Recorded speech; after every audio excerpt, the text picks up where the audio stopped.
We begin the programme with some breaking news coming from South Korea. A local news agency, Yonhap, is reporting that North Korea appears to have blown up the Inter-Korean liaison office in the border city of Kaesong. It comes amid heightened tensions there. Earlier, North Korean army has warned that it might move into the demilitarized zone, separating it from South Korea.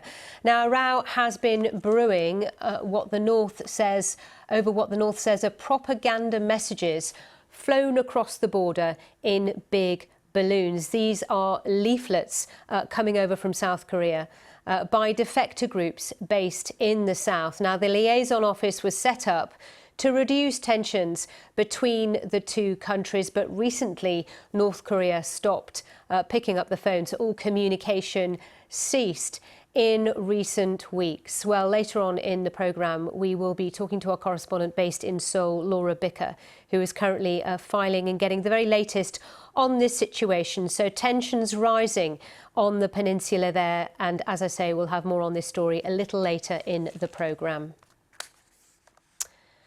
Now to the US, where Atlanta Mayor Keisha Lance Bottoms has announced new police reforms which will come into effect immediately after the death of Rayshard Brooks. She said she couldn't wait for official recommendations before taking action.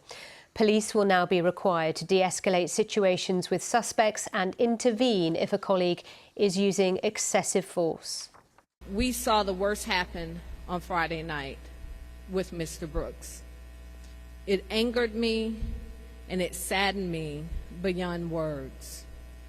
But I know that it is my responsibility as mayor of this great city for us to continue to work to put that anger and that sadness into action. And so this is the first of a series of actions and steps that we will take. And I look forward to continuing to work with all of our community stakeholders.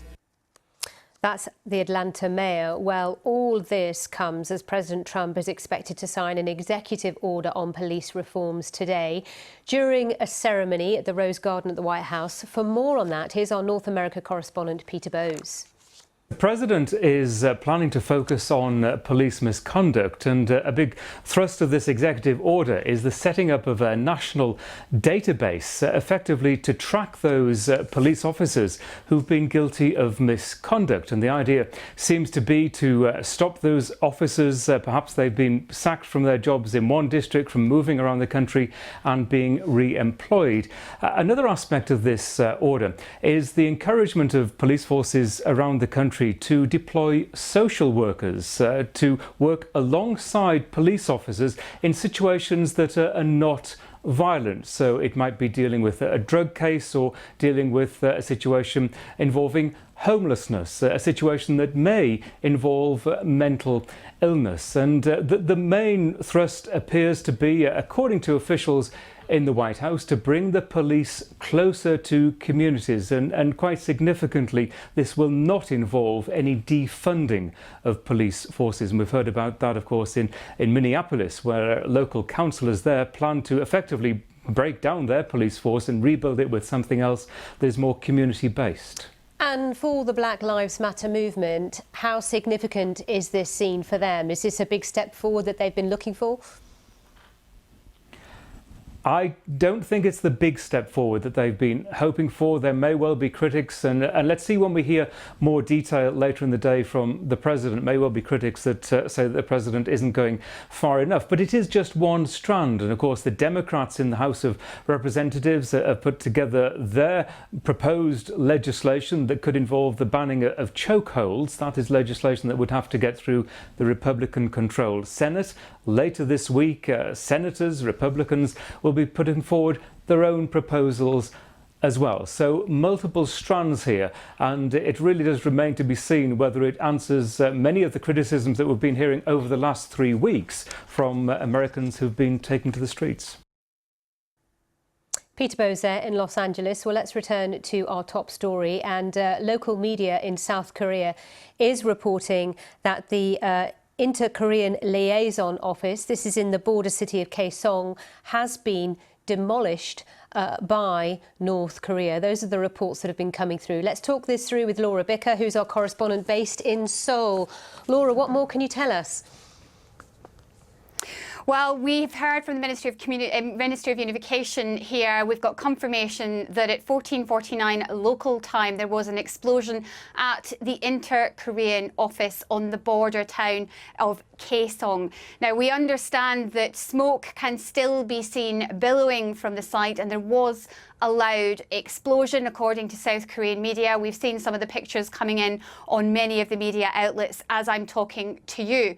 Now, this is a real step up, a real escalation on the part of North Korea, but it didn't come without warning.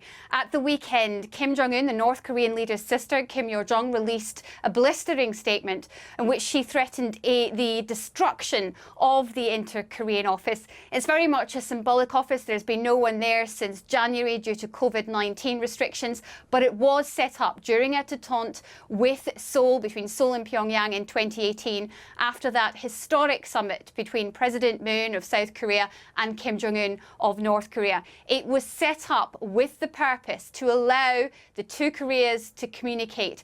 Over the last few months, tensions have escalated, and just last week, North Korea cut all communication ties with the South. Now they appear to be escalating things and demolishing the office. So, as you say, North Korea really upping the ante here. So what might happen next?